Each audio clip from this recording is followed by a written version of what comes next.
اسی طرح کافروں اور منافقوں کے ساتھ جہاد کے 3 طریقے ہیں۔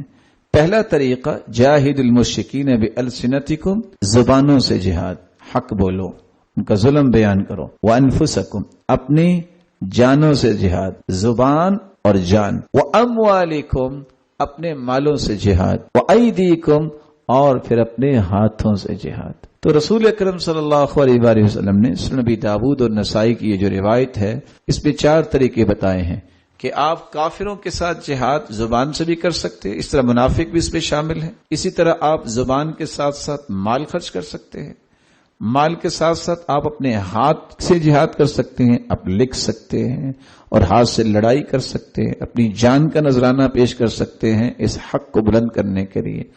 اسی طرح 3 درجے ہیں، جب بھی آپ ظلم کو دیکھیے، بدعات کو دیکھیے، منکرات کو دیکھیں تو ان کو بدلنے کے لیے 3 درجے وہاں ہیں کہ آپ جب بھی کسی برائی کو دیکھتے ہیں تو ہاتھ سے روکیے، نہیں تو زبان سے روکیے، نہیں تو دل سے برا جانیے۔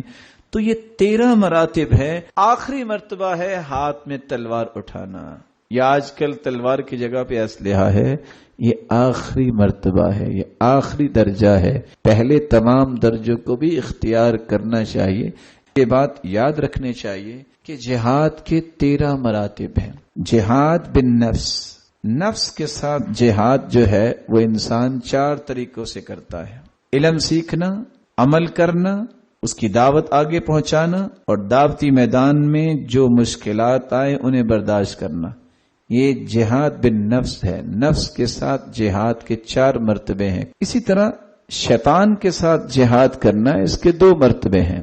شیطان 2 کام کرتا ہے، دین کے بارے میں جو شک شبہ دل میں ڈالتا ہے اس کو ختم کر کے اللہ کی شریعت پر یقین کرنا، اور دوسرا جو ذہن میں وسع ڈالتا ہے شہوت اور اس طرح کی چیزوں کو، اس کو توڑ کر اللہ کی اطاعت کی طرف آنا۔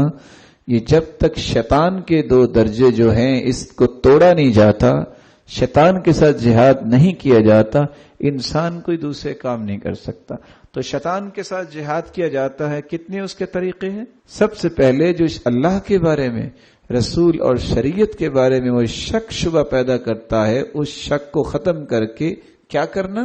یقین پیدا کرنا کہ جو اللہ نے کہا ہے سچ کہا ہے، جو قرآن نے کہا ہے سچ کہا ہے۔